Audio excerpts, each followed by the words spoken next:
Hey, Foot Clan, today's show is brought to you by Sonos. Look, whether it's movies, sports, TV shows, whatever it is, the Playbase adds dynamic pulse pounding sound to whatever's playing on your TV. And right now, Sonos is offering listeners of the Fantasy Footballers 10% off of one order of $2,500 or less for any product on Sonos.com. The offer is available for a limited time only and cannot be combined with other discounts or promotions. Just use the promo code Footballers10 at Sonos.com to receive this exclusive offer.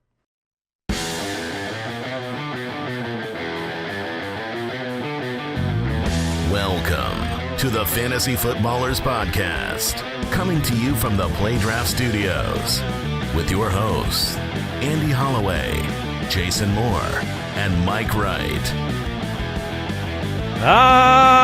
Welcome in. Show's about to begin. Or has it already begun? Ooh. Deep. Let me tell you something. Me and Socrates. If you don't know the Arizona Cardinals, you don't know ARP. Yeah. They old. That's one old team. Welcome in to the Fantasy Footballers Podcast. Andy Holloway, Mike, the Fantasy Hitman Wright, Jason Moore in the building, ready to talk fantasy football with you. We've got waivers on the show today. We have our quarterback streamers.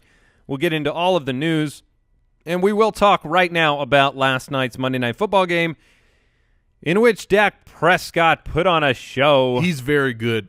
He's very good. I love a quarterback who gives his wide receiver a chance. He did it twice with Bryce Butler down the field. One-on-one coverage, undersized defensive back, and big plays made. The Bryce Butler play in particular was amazing. He boots out to the right, and you can see he's waiting and waiting as long as he possibly can because he's ready to run, but he sees that there's a glimmer of hope. There's a possibility that Butler might break free. And he waited the right amount of time. Very Aaron Rodgers. Yeah, I mean, Rodgers rolls out. He's always willing and able to run, but he's looking downfield because he's going to get 5, or he could pick up 40 with a good rollout bomb. He reminded me a lot of Donovan McNabb last night. Sure. Because McNabb was always waiting to throw downfield, but those cross-body bombs on the run, I could almost see McNabb and Djax back together. But impressive game. I think Ezekiel Elliott owners were soothed by the touchdown late. You know, it was a good game for Zeke in the fantasy department. I think saw him kind of shut down in the backfield quite a few times, but eventually broke through. Great game for Dak Prescott. Des Bryant found the end zone along with 10 of his best friends. He's very strong. Who helped him get in there. And it was unfortunate for Arizona because they started the game well. They blew the second opportunity to score, and then the offensive line really gave way to that defensive pressure. You know, it's a mess there because when Carson Palmer had time, you saw that he could be effective despite the lack of weapons. No David Johnson. So you're bearing a little bit of the lead here. It was Larry Fitzgerald had an absolute monster game, 13 for 149 with a touchdown. He good. Yeah, when Carson Palmer is able to throw a nice ball when he, so to speak, he has actual time, then Larry's going to be able to get open. How are you guys feeling about Larry Fitzgerald moving forward? The first 2 weeks were absolutely atrocious, but if you didn't realize this, Arizona had not played at home in an eternity. It was like 37 days. Yeah, 37 days. It was a good sign that they, Carson found Palmer or Carson found Larry consistently. So I guess what I'm saying is keep or sell. I would keep right now. I don't think you're going to get enough if you sell now. If he puts back-to-back, high volume PPR days together, which I expect he will do. He gets to play San Francisco next week. Exactly. At home. Yeah. So, and not only that, but Steve Keim this morning was listening to him talk about some of the injuries. There was an injury to one of the offensive linemen. He expects him to be back. But the main issue here for the Arizona Cardinals, this is why 2 weeks ago I had tweeted out how worried I was about playing any Cardinal, was they were down DJ Humphries, their current left tackle, and Mike Iupati, probably their best lineman.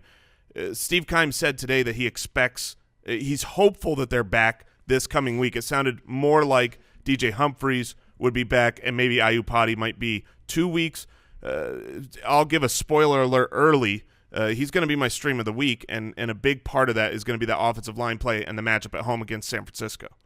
Going forward, would you rather start Andre Ellington, who had 5 receptions, or Chris Johnson, who looked like he was 5 years like he should have retired 5 years ago? It really felt like once they committed to Andre Ellington, and you kind of saw the switch halfway through the game. I know Ellington only got 5 carries, but he actually could move his body. I mean, you're like, oh, that guy looks like a professional running back. He's actually shifty and fast.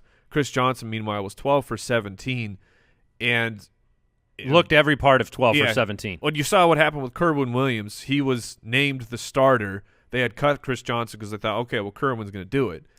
He failed miserably, so they moved on. They said, okay, we're going to give someone else a try. So it wouldn't shock me if this week you're going to get that sleeper bot alert.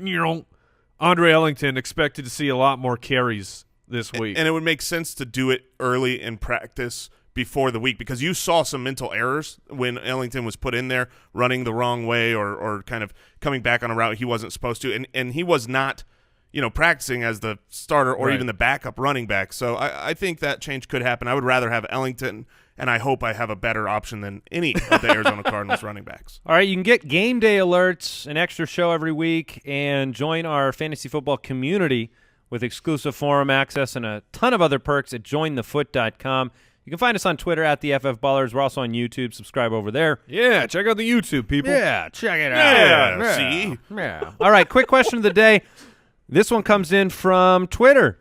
He says, after week 3, this is Nathan Schultz. Ooh. I'll make sure to say your name properly as possible. to highlight your situation. After week 3, I am now 0-3. Please talk me off the ledge. Nathan, me and you, bro, we are hand in hand in this war. We are both 0-3. But that doesn't mean when the season's over, you could be 10-3, because whatever happens can happen in reverse. 0-3 feels like an absolute death sentence to your fantasy football team. There are many out there who will see 0-3, and they will say, well, next year. Don't do that. Do not that. be that person. Nathan. Because you can come back from 0-3, and you can still absolutely make the playoffs. A few years ago, our good friend, the captain of this ship, Andy, what did you? Were you 0-5? Yeah, I was 0-5. 0-5, came back, never stopped fighting, kept moving forward, made the playoffs. I'm 0-3, and in our league, you can sell off for draft picks, and some teams may do that. I'm not doing that because my team is strong enough. I'm just catching a couple bad breaks. I'm putting it together.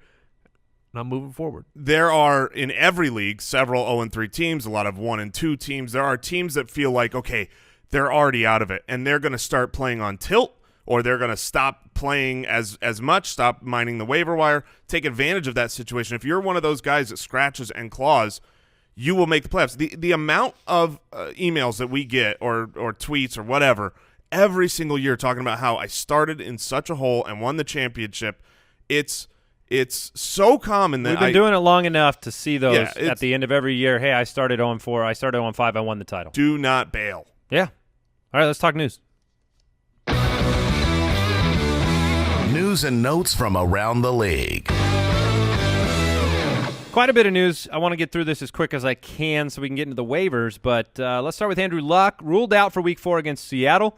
That one might have been by choice. Chuck Pagano says that there's a possibility that he'll practice this week. Yet to be determined. Things are trending in the right direction for an eventual Luck return here in the next few weeks.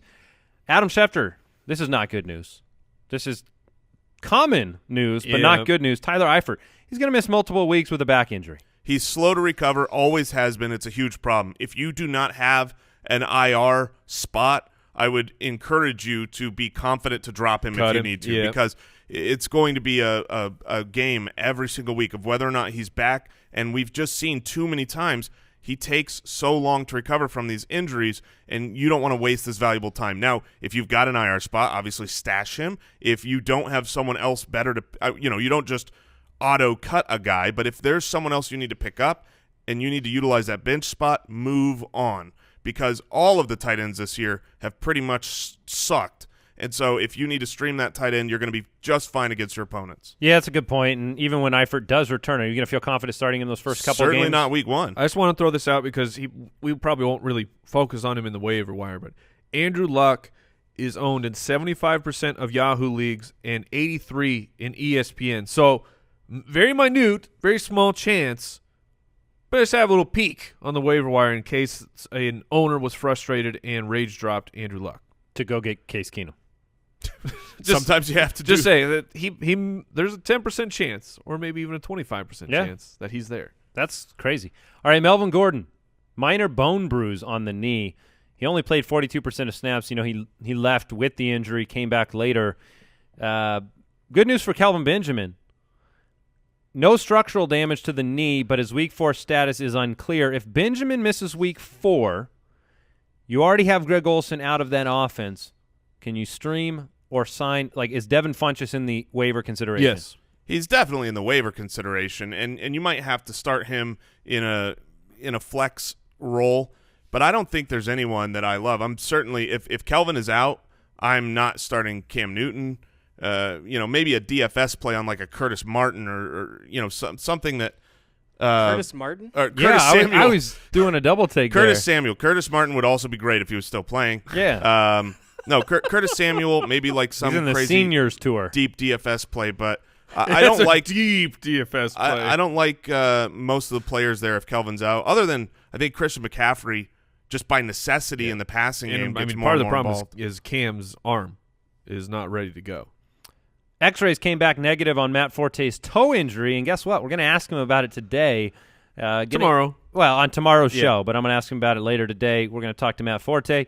Julio Jones, dealing with a lower back injury, will be limited in practice. Yeah, if you haven't seen the play, he pretty much got dropped on his head and his back. It didn't look very fun. Ty Montgomery briefly exited with a wrist injury last week, limited in practice on Monday. Any concern about Ty Montgomery? Not for me. No, I don't Enough think to so. sign Jamal Williams. Yeah, I mean, we're getting to the point of the year now. We're 3 games in.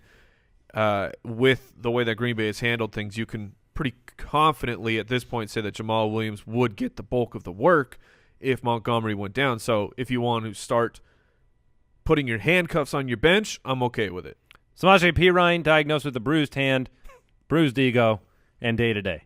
And bad outlook for – I mean, if you didn't hear or you didn't watch, he fumbled the ball. This is terrible news for his stock. I mean, they don't forget fumbles in Washington. And so definitely need to monitor what's going on with Rob Kelly. The thing that was weird about that is he practiced most of last week and then did not play because it's a pain tolerance issue. So he's able to practice. And you could see that same thing happen this week where he practices and you just go, oh, he's practiced 2 weeks in a row. He's going. But if the pain tolerance still isn't there, he could still miss this coming week. So we'll talk about some deep sleepers there if maybe they move past Samaje as well. And how much will it hurt every day when Gruden walks up to Samaje and he looks him in the eyes like, how's your bruise?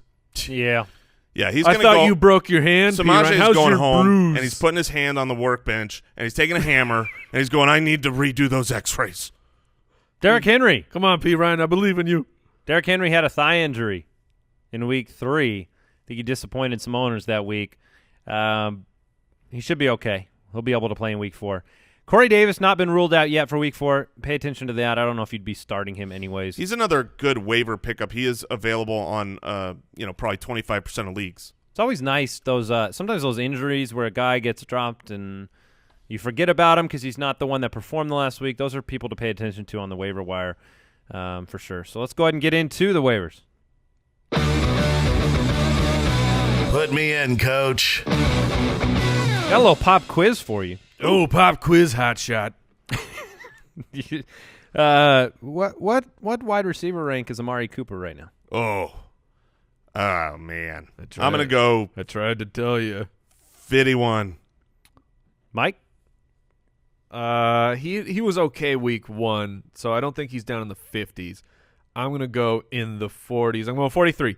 57. Oh! What do I win? sadness. So here's the real question. We just talked yesterday about always starting your studs, Stephon Diggs, T.Y. Hilton.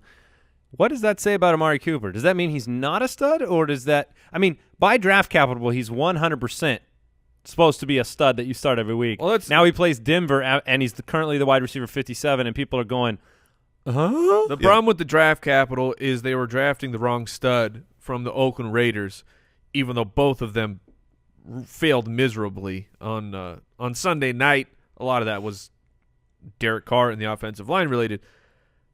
I would still try and buy Amari Cooper. Yeah, if you low. can. I mean, the people schedule is gonna, rough coming up, though. People aren't going to want to start him this week. I won't blame you if you take him off of an owner's hand with just a startable asset. And even if you're not going to start Amari this week, just to hold on to him, you do continue to start him. This is no different than what you've seen from Amari Cooper his career so far. He has giant explosive games and disappears. And what you can't do with guys like that is you can't bench them based on what they did last week. Now, obviously, the matchup can help determine some of that, but you're going to miss these giant blow-up games if you are reactionary like that. Blackjack's calling him out, though. Yeah, I love that. He's calling him out on the drops. well, I was going to say, his rookie season, he struggled with drops tremendously. Seemed to fix it in his sophomore year, and then 6 so far this year. So it's like it's in his head again. Yeah. 6 so far, including, just a brutal one right in the middle of the field. You cannot be a number one receiver and do stuff like that. And so I don't usually worry about drops because it means the guy got open. It means he was targeted. But it's in his head at this point. It's at such a rate that it's affecting his fantasy production clearly. And you worry the next time he gets a wide open fantasy production. No, he's not. But he's concerned about whether he's going to catch the next ball coming to him. And it's getting in the way of him catching that ball. I got to be honest with you. This week's waiver wire seems like a B movie. There's not a headliner to me. There are many guys to talk about, and you're in a position now where, look, tomorrow's show we're going to do keep, trade, cut with a number of players and talk through some of that. But I don't know, like Devin Funchess. It's depth week. Devin Funchess, Alan Hearns. But here's the thing. Marquise Lee, how do you decide between those Jags? Next week, Falcons, Broncos, Saints, Yep. Washington, they're on bye. So you got to start looking at the bye weeks because they are coming, and that's so a depth chart or a depth week, it's a little bit of medicine for that bench. And Jason, what were you saying about waivers earlier? Right before the show, you were talking about something. Yeah, so we're to the point now where you're going to hear a lot of names maybe you've heard last week or the week before because they're still out there and they're still the guys to grab.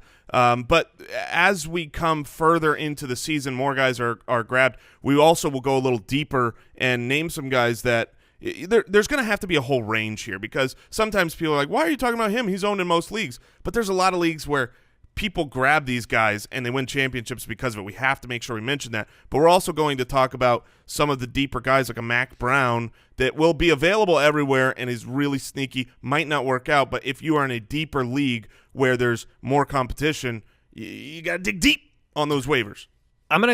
I think we'll do it this way today. I'm going to read off some of the names in consideration. I want to know who you think each of you, who's the best guy to start this upcoming week, and then who's the best guy to pick up for more of a long-term outlook. So Devin Funchess, Alan Hearns, Marquise Lee. You got Geronimo Allison with the big week. You had Bruce Ellington come through for 459 and 1. And then you had Josh Doxson, Paul Richardson, Tyler Lockett, Sterling Shepard, and that's a lot of names, man. Kenny Britt. No, I understand. I'm throwing those names out there, but I'm not sure every single one of them is worthy of a long discussion. So I want to know who your kind of headliners are. My headliner right now is Marquise Lee. Really? Between him and Alan Hearns, I would much rather have Hearns. Yeah, I'm much rather have Marquise Lee. Yeah, I have shifted. I was 50-50, and I'm definitely on the Marquise Lee side. His utilization, the way that he's targeted, the way he's looked at, he was used in the red zone. I would rather have that volume play where he's not going to crap my team or have to have a touchdown to get it done. He still can get the touchdowns. I agree Alan Hearns is probably a better red zone threat for sure. But Marquise Lee is going to be their number one wide receiver. That's what it showed to me in the first game without Allen Robinson. I want a number one wide receiver. He would be my wide receiver du jour. Okay. Yeah. Mike, who's your wide receiver du jour? I'll throw out Sterling Shepard as the du jour. The guy is seeing pretty solid volume, 10 targets. I know he had the big play that really put him over the top for this week's fantasy production. But he's an excellent player. I'm getting 2 fingers pointed at me from Andrew Holloway. One name not on this list is Brandon Marshall, but if somebody gave up Brandon Marshall is worth picking up if as well. People gave up on Marshall after the first couple weeks, had 8 receptions this week for 66 yards, so it was a limited depth per target. But Shepard or Marshall, who would you rather roster right now? I would rather have Shepard at this point, but Brandon Marshall he's a fine pickup, and people have thrown him away. And I mean, the touchdown upside, the reason I want Allen Hurns over Marquise Lee is the number 1 receiver for the Jaguars does not excite me at all. But a guy who can give you big plays from that offense, that's the player I would want. All right, Kenny Britt, I think, is at the top of my list, embarrassingly. It's not embarrassing. I mean, it's a good point. A ton of targets this past week. First touchdown as a Brown. Their situation necessitates not only the utilization of Kenny Britt, but Kaiser is still, I believe, 2nd or 3rd in the league in terms of downfield throws. And look, if you got to take a shot with somebody there, give me targets and big play capability down the field on a bigger bodied receiver. And I'm not signing Geronimo Allison. I think not doing it. Oh, I think Geronimo. If Randall Cobb is going to miss time, then Geronimo is absolutely worth a pickup to me. Yeah, I agree with that. If Randall's out, I think Geronimo's a fine start. All right, is there anybody else at the wide receiver position before we move on? Paul Richardson, to me, you got to monitor what's going on with Doug Baldwin's Baldwin. growing. Yeah, and they say he's day-to-day. He could be all right. But if he sits this week, I think Paul Richardson's going to be a really strong play. He's looked good so far. He would be in consideration. Richardson or Lockett? I think I would go Paul. I would take Lockett just because he's not dealing with a hand injury. Okay. If you can force feed a guy, it would seem like Lockett would be the guy. And then I'll just throw out Josh Doxson again. This is an absolute speculation ad. But let's say you're 3-0. You're cruising. Your team is super strong. You don't want one of these lower-level guys just clogging up your bench. Josh Doxson is elevating. I mean, he's elevating catching touchdowns too, but his snaps are going up. Terrell Pryor has been a pretty big bust for them, and Jamison Crowder is who he is. So I think that Doxson's worth picking up. Before we move into the running backs, though, want to thank today's sponsor, MeUndies. Fellas, you want to look good. You want to feel good in that underwear. How much time are you spending in those undies every day, fellas? 28 hours. Because it's a lot, and you don't want to be scratchy and bunchy and just feeling gross. So you got to check out MeUndies. They have this diamond seam pouch that it supports the business, right? It supports it without feeling too tight. And right now, MeUndies has an exclusive offer just for our listeners. You can get 20% off your first pair plus free shipping, and MeUndies gives you a 100% satisfaction guarantee. If you don't love that first pair, you can get a full refund. So go to MeUndies.com/footballers. You're going to get 20% off, get that free shipping, get that 100% satisfaction guarantee on the softest underwear you'll ever own. That's MeUndies.com/footballers. It is a limited time offer. Start wearing the best underwear of your life. It will change your life. If you get these good undies, I am telling you, it will change your life. MeUndies.com/footballers. And when you're looking good on the inside, you better look good on the outside with a nice tailored suit from Indochino. Look, every man needs a good suit. Either, sometimes you need several. Maybe that's your job. You got to go to work in a nice suit. The difference between, an off-the-rack suit versus a custom-tailored form-fitting suit is way bigger than you would think. I know this from my own experience. My Indochino fits me better than anything that I've ever had because it was made to fit exactly me. And most of the time when you're getting a tailored suit, you're talking about $1,000, very, very expensive to get a really nice tailored suit. Weddings are coming up. Everyone needs them for special events. Indochino, all you do, drop by Indochino.com or go by one of their 9 North American showrooms. You pick the fabric, you pick the style, you pick the pocket style, you pick every single thing out. Send them the measurements, and it's really easy. This week, our listeners get any premium Indochino suit for just $379 at Indochino.com when entering Footballers at checkout. That's 50% off the regular price for a made-to-measure premium suit, plus free shipping. It's Indochino.com, promo code Footballers for any premium suit, just $379. You're going to love it. All right. Not disagreeing with you whatsoever on the cursory pickup of Doxson. First catch of the year. Yes. First catch. Oh, I know. It's been it's been an uphill battle for Dawson, especially with injuries. I realized that the rapport that Cousins doesn't have with Pryor, the cap on. It's also Ryan Grant. Ryan Grant saw his snaps go down. I mean, we're talking a one-game trend, but and it's being the number 22 overall pick in the NFL draft. One last name to throw out from last night's game would be Jerron Brown. Yeah. If John Brown keeps missing, Jerron Brown almost had 3 touchdowns last night. He got one. He got his second, but then it was called back on a holding penalty. And then towards the end of the game, he was targeted in the end zone. His foot just came out slightly out of bounds. I mean, 2 weeks ago when J.J. Nelson had the big game, Jerron Brown was still the target share guy. He had the targets. He had 73 yards 2 weeks ago. So to me, he's got a good matchup coming up at home against San Francisco. If John Brown's out, he is a startable type of player. All right, some familiar names at the top of the running back list worth mentioning in case you are in the small percentage of leagues in which they are not owned, specifically Chris Thompson, probably about 15 to 25% of leagues not owned. Yeah, needs just a to be reminder picked that up. he should be owned. Tariq Cohen. Somehow is that still cannot not be owned right. in certain leagues. It is right. Yeah, we double-checked the number. It's right now in ESPN, he's available in still the majority, which is crazy and seems impossible. It is impossible. What's funny about these waiver shows is, we're throwing out the names, you're saying this guy's widely available. But if you're in an ESPN league or you're in a Yahoo league, It's very different. we sound ridiculous, right? We're saying, hey, you need to go pick up Tariq Cohen. The people over in Yahoo are like, He's you guys, owned you everywhere. guys are idiots. He's owned in 85% of leagues.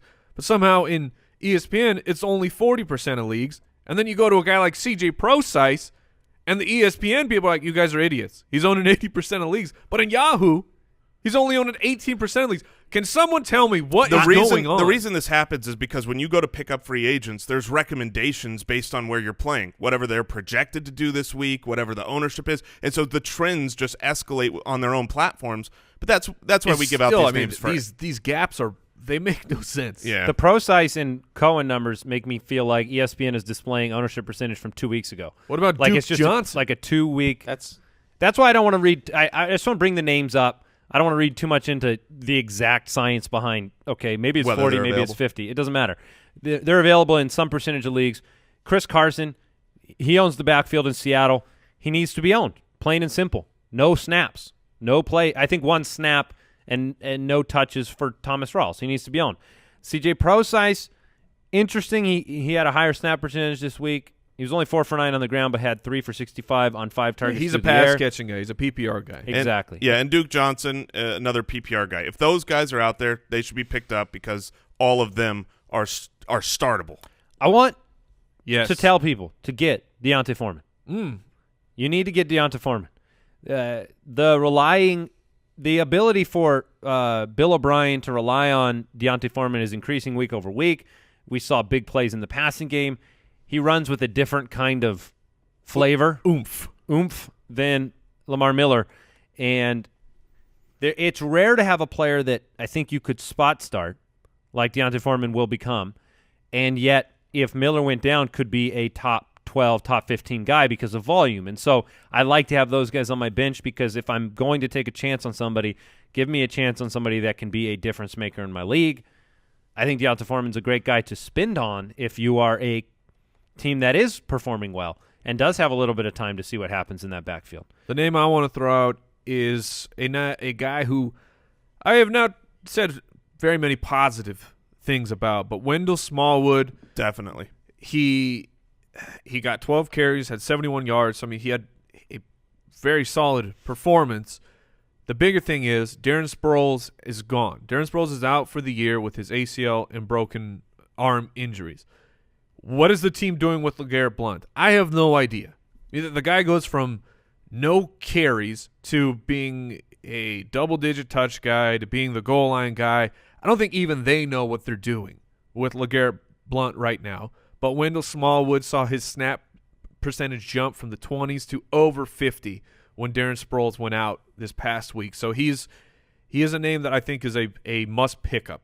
And he's the most likely to go into that Darren Sproles role. I'll also throw out Corey Clement. He looked great in preseason and has looked good in regular season with Donnell Pumphrey and Darren Sproles both on IR. You basically got 3 backs there And I think right now all three probably should be owned and rostered until we figure out the direction, because it is a good offense. It is a good offensive line. They should be able to run the ball. And you've seen flashes, at least from Corey Clement. He's looked good behind that line so far. All three Eagles running backs, very similar to the Seattle situation when we didn't know whether it was Lacey Rawls or Carson. Sproles, we know, out for the season, torn ACL, broken arm. That's why Jason's saying, hey, let's put these guys on a roster and wait to see how things shake out. Other names to mention, Alvin Kamara.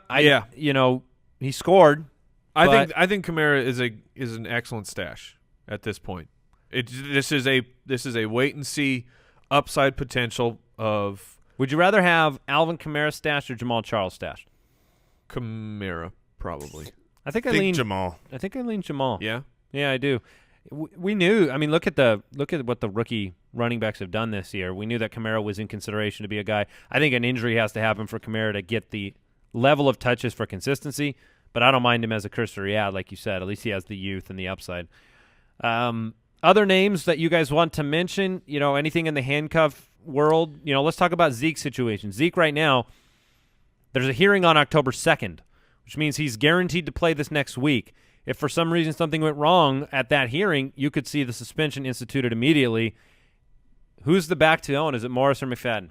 Right now, you want to get both. I mean, I wouldn't take both if they're both available, because you got to take a shot. I know it sounds so weird, but I still believe that it would be Darren McFadden if Zeke was out. Morris had no touches. Yeah, I mean last week or yesterday. So I would be grabbing. That's the same as me. I would be grabbing Darren McFadden, but if he's Darren McFadden should be available because he's been inactive the last 2 weeks, dropped everywhere. He's going to be fresh. Yeah, he should be on your waivers. I would pick him up just for a 1 week hold because he could end up becoming the next 8 weeks starting running back for the Cowboys. And so by that logic, Alfred Morris has just as good a shot right now, so you should pick him up, but he's probably more owned already.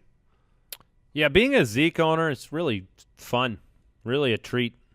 Nice dramatic impact to your psyche.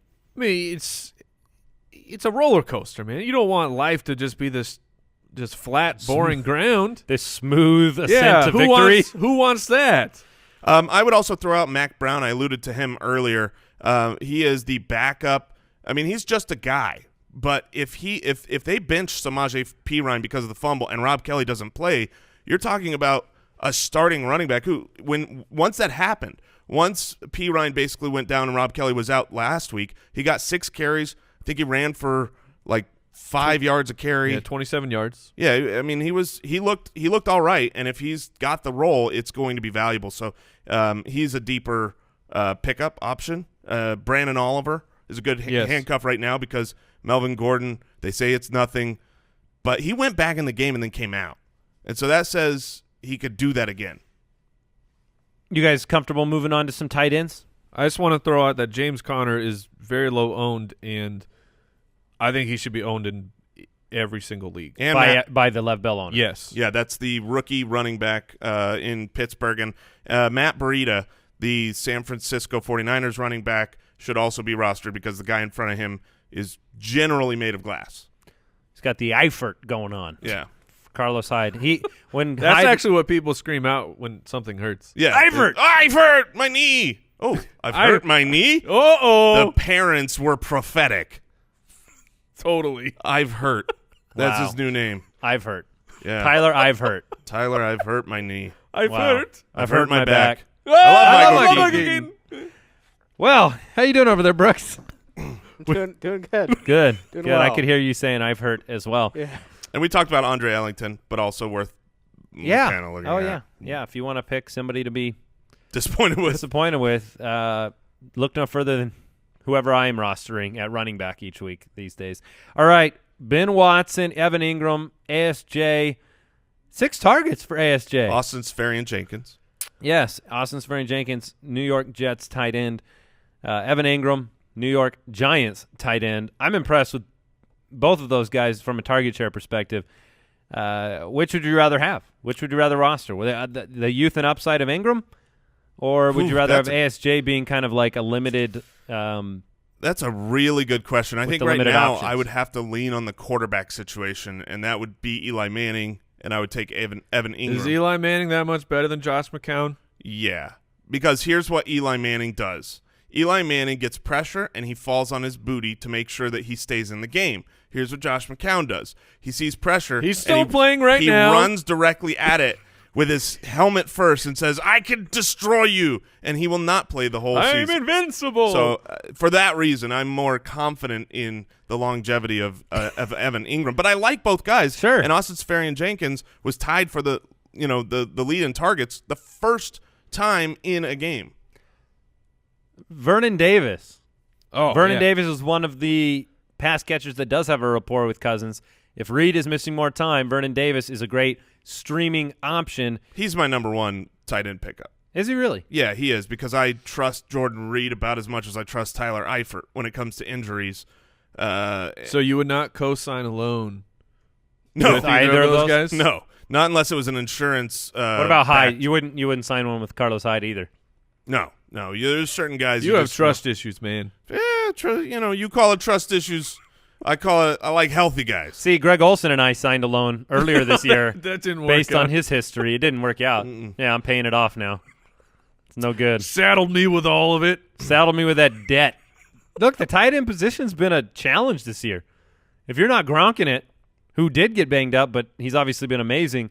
If you're not Gronking it or Ertzing it, Yeah, you mentioned Ben Watson. He was not as involved this last week, but he did get the touchdown. I still Garbage touchdown. It was. I still like Ben Watson. I mean, the whole Ravens game was just a mess beyond a mess, and in London, well beyond. well beyond.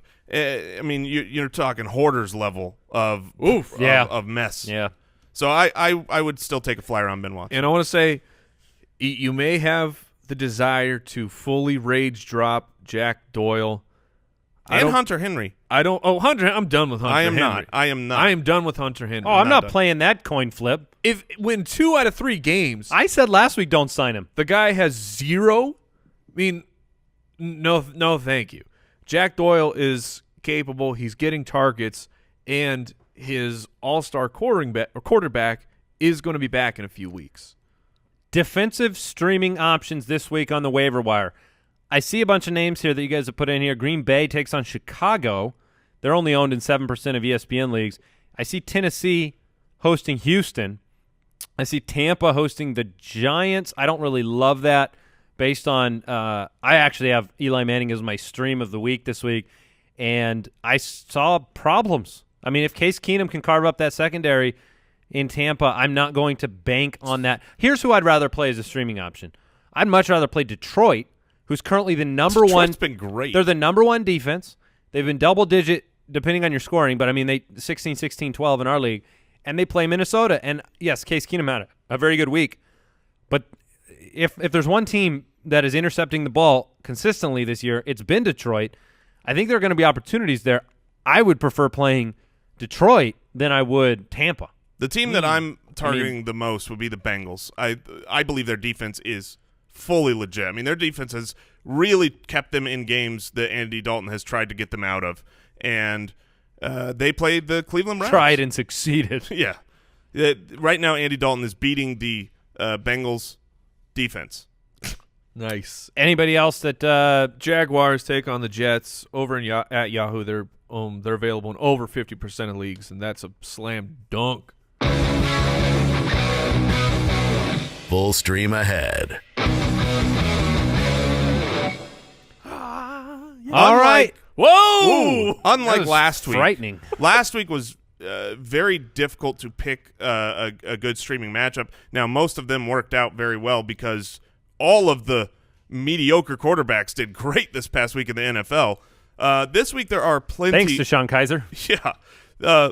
Kaiser's fantasy stud right now. He can run the ball. He gets rushing touchdowns. He looks down the field, which a lot of times rookie quarterbacks don't do. I love It's a regular Tim Tebow. what you're seeing in Kaiser, except Don't put that on Kaiser From a fantasy perspective, he gets it done by Tebow was great for fantasy. because he ran. He didn't throw Yeah, exactly. deep. Yeah, But- okay, Kaiser has I think he has rushing touchdowns in 2 of his 3 But I'm games. saying, but seven Jason was talking carries. about is that Kaiser looks downfield. Yes. I mean, he goes deep. But 3 picks in each of the last 2 games. And Yeah, that's more gonna happen. coming for And- the Bengals. and I did wouldn't put up play Kaiser this week. He put up a 3.9 in He got knocked out the of that migraine game. Yeah, in the migraine game. A lot of good options. You got Blake Bortles at the Jets. You got Jake Cutler against the Now, Saints. for Jay Cutler, I will just throw out the warning. That's the London game. And I've been told that the Dolphins are not traveling until later this week. So I don't know if you want to do that. Kaiser, Tyrod against Atlanta. These are some other honorable mention streamer options. Andy Dalton against Cleveland after getting back on the right track last week. I think he's going to be throwing to Mixon more often, so I'm excited to see what he can do. Maybe some free yards. Yeah, Andy Dalton's great. I'm really intrigued with Tyrod Taylor because the matchup is perfect. But Tyrod Taylor is better in Buffalo than on the road, and this is on the road, so we'll see. I didn't want to make him my stream. That's why I went with Eli Manning against Tampa Bay, who just got torched. Look, Eli has a healthy Odell Beckham Jr. We heard all about the Philadelphia Eagles secondary and how great they are, and then Brandon Marshall, 8 receptions. Odell Beckham Jr., 2 touchdowns. Sterling Shepard, 7 receptions. Evan Ingram, 7 targets and 5 receptions. Look, they can't run. If you can't run the ball, that's exactly. then just Just go accept it. Except you cannot run the ball. That's very similar to what helped me pick Carson Palmer because I realized watching the game, I was so happy. As an Arizona Cardinals, fan and native to Arizona, I don't want to pick any Cardinals ever because I fear that people are going to be like, oh, he's just a homer. I am the most People said that when anti-Cardinals. we pumped up David Johnson last year, my man. Yeah, well, the point here is that he is at home. He is against the San Francisco 49ers. The running game has not been able to get the job done, and he has looked good when he's protected, but the offensive line was terrible last night. They're going to get back 1 or possibly 2 starters this coming week. The pass rush for the San Francisco 49ers is not nearly what it is for the Dallas Cowboys, so I really like the home start of Carson Palmer. That's my stream of the week. I like him. And, I mean, he's coming off a great game despite the offensive line woes. Great fantasy option. I'm going back into the fire with Trevor Siemian. He gets to take on the Raiders. The big thing for Siemian, though, is he's at home. And the Raiders' defense is, I think they're showing who they are with that game against Washington. I think that Siemian gets it back together at home with his passing weapons. You are the Simeon whisperer, so I'm going to tell people, trust Mike on this one, because a couple weeks ago you were calling for the Simeon Emmanuel Sanders stack, which nobody was calling for that, and then he threw 2 touchdowns to Emmanuel Sanders. Huge win. Last week when I chose Trevor Siemian as my starter, you actually pumped the brakes on him, said, I disagree with my colleague. You were right. Now you're back on him. It's home. Then I'm on him. I'm not like bringing up brand new science here. It's Trevor Siemian at home. Trevor Siemian's the kind of quarterback that you need a break. You need a break from him. You need to take a week off of Trevor Siemian. We just need a small break. He got too hot to touch. He was signed by a lot of people, played by a lot of people, but Mike, like you said, He'll be dropped by a lot of people. Yep. Yeah, and now maybe a great streaming option. So tomorrow on the show, we got Keep Trade Cut. We got a bunch of mailbag questions. Got Pump the Brakes. Matt Forte will be on tomorrow's show. And I'm excited to get his opinion of things. New York, big win. And the toe. We'll find out about the injury and what that means for him. Bilal Powell, other options there. Tweet us some questions if you want. If specific questions asked Forte, tweet us out. Maybe we'll be able to get them in. Yeah. Okay. Sounds good. Let's go ahead and wrap this one up. Before we do, I want to say thanks to Sonos again for sponsoring today's episode. Look, the nice thing, again, you can play your TV. You have great sound, but then when the TV's off, you can stream right to your play base. It's pretty great. Right now, Sonos is giving that 10% off an order of $2,500 or less by using our promo code Footballers10. Listeners of the Fantasy Footballers get that 10% off for any product at Sonos.com. Offers a limited time offer and cannot be combined with other discounts or promotions. Use that promo code Footballers10 at Sonos.com, SONOS.com, to receive this exclusive offer. All right, guys. Let's say goodbye. Goodbye. Go to draft.com/ballers if you want to get in some daily fantasy with the Ballers. And we will see you tomorrow. Good luck on your waiver wires. Goodbye. Thank Thank you for listening to another episode of the Fantasy Footballers Podcast. Join our fantasy football community on jointhefoot.com and follow us on Twitter @TheFFBallers.